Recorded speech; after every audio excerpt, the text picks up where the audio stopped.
Hello everyone. आज हम इस लेक्चर में एक नया चैप्टर स्टार्ट कर रहे हैं, बैलेंसिंग ऑफ मशीन पार्ट्स। जो टॉपिक्स हम कवर करने वाले हैं इस चैप्टर में वो रहेंगे आपके बैलेंसिंग, फिर उसके बाद स्टैटिक बैलेंसिंग और उससे रिलेटेड न्यूमेरिकल प्रॉब्लम, फिर डायनामिक बैलेंसिंग और उससे रिलेटेड न्यूमेरिकल प्रॉब्लम। तो सबसे पहले समझते हैं बैलेंसिंग होता क्या है। रोटर शाफ्ट का एग्जाम्पल लेते हैं।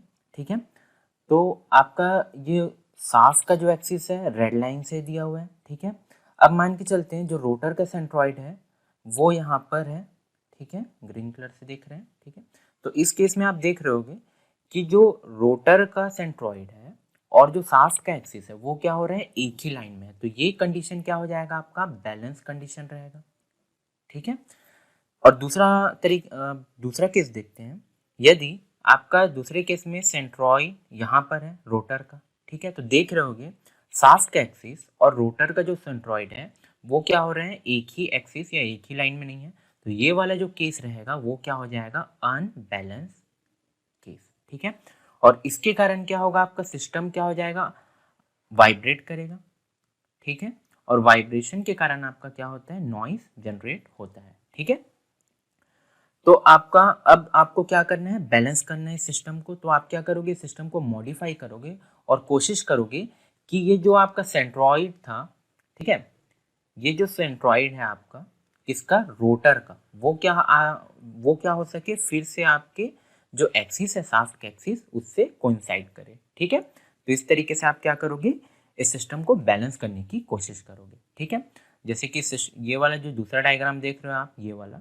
ठीक है, तो इसमें क्या है, क्योंकि ये सिस्टम अनबैलेंस है इसलिए क्या हो रहा है, दोनों का पॉइंट है, मतलब शाफ्ट के एक्सिस और रोटर का सेंट्रॉइड वो अलग अलग है। ठीक है, इस कारण क्या है, ये सिस्टम अनबैलेंस है और इस कारण क्या होगा, सिस्टम में वाइब्रेशन और नॉइस जनरेट होगा। ठीक है, तो सबसे पहले हम बैलेंसिंग को डिफाइन कर लेते हैं। तो बैलेंसिंग क्या होता है, एक प्रोसेस होता है जिसके जरिए आप क्या कर रहे हो, किसी भी मशीनरी सिस्टम को, उसमें जो अनबैलेंस फोर्स है, ठीक है, उसे क्या कर रहे हो, आप रिड्यूस कर रहे हो या फिर कंप्लीटली एलिमिनेट करने की कोशिश कर रहे हो। ठीक है, जैसे कि ये सिस्टम है, ये अनबैलेंस है। ठीक है, तो आप क्या कर रहे हो, इस फिगर के हिसाब से, इस फिगर में देख रहे होगे ये जो पार्ट है ये ट्रायल मास है। ठीक है, इसे इस सिस्टम में ऐड कर रहे हो। ठीक है, ताकि क्या हो सके, ये सिस्टम बैलेंस हो सके। ठीक है, अब बैलेंसिंग के दो प्रकार हैं, पहला है आपका स्टैटिक और दूसरा है डायनेमिक। तो स्टैटिक बैलेंसिंग की बात करें तो यहाँ पर जितने भी रोटेटिंग मास होंगे वो क्या होंगे, सिंगल प्लेन में।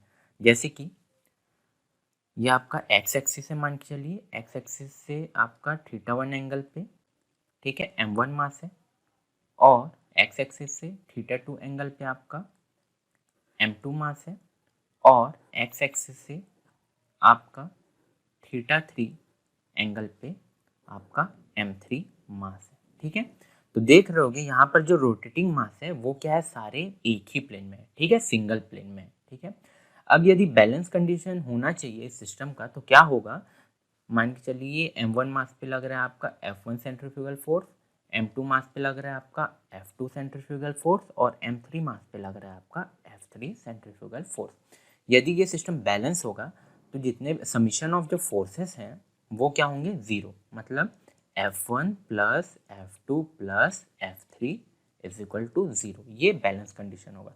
यदि ये सिस्टम बैलेंस नहीं होगा तो क्या होगा, ये अनइक्वल, मतलब इक्वल टू जीरो नहीं होगा। ठीक है, यदि ये सिस्टम अनबैलेंस है। यदि डायनेमिक बैलेंसिंग की बात करें तो यहाँ पर जो रोटेटिंग मासेस हैं वो क्या होते हैं, अलग अलग प्लेन में होते हैं। जैसे कि ये शाफ्ट ले लेते हैं। ठीक है, अब इस पे ये m1 मास है जो कि प्लेन 1 पे है, ये m2 मास है जो कि दूसरे प्लेन पे है, और ये m3 मास है जो कि किसी तीसरे प्लेन पे रोटेट कर रहे हैं। तो यहाँ पर जो रोटेटिंग मास है वो क्या है, सारे अलग अलग प्लेन में है। ठीक है, अब डायनेमिक बैलेंसिंग के केस में बैलेंसिंग कंडीशन के लिए आपको दो कंडीशन को फुलफिल करना होता है। पहला है summation of forces is equal to zero, और दूसरा केस कंडीशन होता है summation of couple is equal to zero. तो ये यदि दोनों कंडीशन सेटिस्फाई हो रहे हैं तो उस केस में आपका क्या होगा, डायनेमिक बैलेंसिंग सेटिस्फाई होगा। ठीक है, अब इसके बाद थोड़ा सा स्टैटिक बैलेंसिंग को और डिटेल में देखते हैं। यहाँ पर आपका m1 मास है, ठीक है, जो कि एक्स एक्सिस से थीटा 1 एंगल पे है। दूसरा है आपका m2 मास है जो कि एक्स एक्सिस से थीटा 2 एंगल पे है।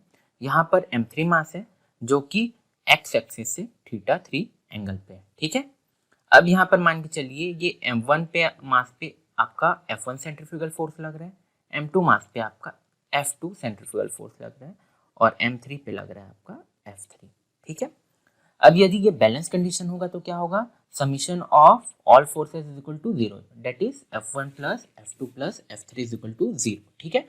ये बैलेंस कंडीशन होगा, ठीक है, वेयर सेंट्रीफ्यूगल फोर्स की वैल्यू क्या होगी, mr ओमेगा स्क्वायर, ठीक है। ये बैलेंस कंडीशन होगा। मान के चलिए सिस्टम अनबैलेंस है तो उस केस में क्या होगा, आपका summation of forces is equal to 0 नहीं होगा, ठीक है। तो उस केस में आपको क्या करना पड़ेगा, यदि सिस्टम को आप बैलेंस करना है तो आपको क्या करना पड़ेगा, एक काउंटर मास इस सिस्टम में ऐड करने पड़ेगा जिसकी वैल्यू है, हम ले रहे हैं mc, और ये रेडियस rc पे है और x एक्सिस से आपका ये थीटा c एंगल बना रहा है, ठीक है। तो इसके कारण आपका सेंट्रीफ्यूगल फोर्स इस रोटेटिंग मास पे लगेगा Fc, ठीक है। तो यहाँ पर देख रहे हो F1 plus F3 plus Fc, ये Fc जो आया है वो किसके कारण आया है, आपके काउंटर वेट के कारण। और ये क्या कर रहा है, इस सिस्टम को बैलेंस करने की, सॉरी ये फोर्स क्या कर रहा है, सिस्टम को बैलेंस कर रहा है, ठीक है। यदि इस इक्वेशन को और सिंप्लीफाई करोगे तो आपका ये वाला इक्वेशन मिलेगा, ठीक है। तो ये जो हमें इक्वेशन मिला है, इस इक्वेशन को हम यदि सॉल्व करने की कोशिश करें तो दो तरीके से हम सॉल्व कर सकते हैं, पहला है मैथमेटिकली और दूसरा है ग्राफिकल, ठीक है। मैथमेटिकली सॉल्यूशन को हम एनालिटिकल मेथड बोलते हैं और यदि इसका ग्राफिकल सॉल्यूशन की बात करें तो हम इसे ग्राफिकल मेथड बोलते हैं, ठीक है। तो एनालिटिकल मेथड में क्या होगा, जैसे कि ये m1 मास है, इस पे लग रहा है F1 फोर्स, m2 मास पे लग रहा है आपका F2 फोर्स और m3 मास पे लग रहा है F3, ठीक है। क्योंकि ये F1 जो मास है वो हॉरिजॉन्टल एक्सिस से थीटा 1 एंगल बना रहा है तो इसके दो कंपोनेंट, आप दो कंपोनेंट में इससे रिजॉल्व करोगे, F1 cos थीटा 1 और आपका वर्टिकल फोर्स हो जाएगा, इस वर्टिकल कंपोनेंट हो जाएगा इसका F1 sine theta 1। Similarly F2 का भी दो कंपोनेंट होगा, एक्स और वाई कंपोनेंट, ठीक है। F3 ऑलरेडी वर्टिकल है तो इसका केवल वर्टिकल कंपोनेंट है। तो आपको एनालिटिकल मेथड में क्या करना पड़ेगा, समीशन ऑफ एफ एक्स निकालोगे, समीशन ऑफ एफ वाई निकालोगे, ठीक है। और इसके थ्रू क्या है, आप समीशन ऑफ एफ निकालोगे। यदि समीशन ऑफ एफ 0 आता है तो ये बैलेंस कंडीशन होगा, यदि समीशन ऑफ एफ 0 नहीं आता तो ये क्या हो जाएगा, अनबैलेंस कंडीशन हो जाएगा, ठीक है। तो अब अनबैलेंस कंडीशन है तो आपको क्या करना पड़ेगा, बैलेंसिंग करने के लिए आपको क्या करना पड़ेगा, इस सिस्टम में एक काउंटर वेट ऐड करना पड़ेगा। हम काउंटर वेट ऐड करते हैं जिसकी वैल्यू लेते हैं हम mc से और ये रेडियस ऑफ रोटेशन है rc, ठीक है। ये x एक्सिस से थीटा c एंगल पे है, ठीक है, और इस पे लग रहा है आपका फोर्स fc, ठीक है। तो ये fc फोर्स क्या कर रहा है, सिस्टम को बैलेंस कर रहा है, ठीक है। अब यदि आपको इसकी वैल्यू चाहिए थीटा c की तो आप इसके जरिए, इस इक्वेशन के जरिए क्या है, निकाल सकते हो, ठीक है। तो ये था आपका एनालिटिकल मेथड। दूसरा मेथड है ग्राफिकल। अब दूसरा मेथड है आपका ग्राफिकल मेथड। तो इसमें क्या होता है, जैसे कि लेट कंसीडर जो m1 मास पे है इस पे F1 फोर्स लग रहा है, m2 मास पे आपका F2 फोर्स लग रहा है और m3 मास पे लग रहा है आपका F3 फोर्स, ठीक है। तो आप क्या करोगे, ग्राफिकल मेथड में आप वेक्टर को ड्रॉ करोगे, ये है F1 वेक्टर जो कि हॉरिजॉन्टल एक्सिस से थीटा 1 बना रहा है, ठीक है। F1 की वैल्यू क्या होगी, mr omega square, m1 r1 omega square, ठीक है। और फिर उसके बाद क्या करना पड़ेगा आपको, F1 जो वेक्टर है उसके एंड पॉइंट पे आना पड़ेगा और यहाँ से फिर आप ड्रॉ करोगे F2 वेक्टर, ठीक है, जो कि आपका हॉरिजॉन्टल एक्सिस से थीटा 2 एंगल बना रहा है, ठीक है। तो बैलेंस कंडीशन होगा तो उस केस में क्या होगा, जो F3 वाला वेक्टर है वो क्या करेगा, क्लोज लूप तैयार करेगा, मतलब क्या होगा, इसे क्लोज करेगा, ठीक है। और यहाँ से इसकी एंगल है थीटा 3, ठीक है। तो देख रहे होगे ये क्या बन रहा है, क्लोज लूप बन रहा है, यदि ये बैलेंस कंडीशन है।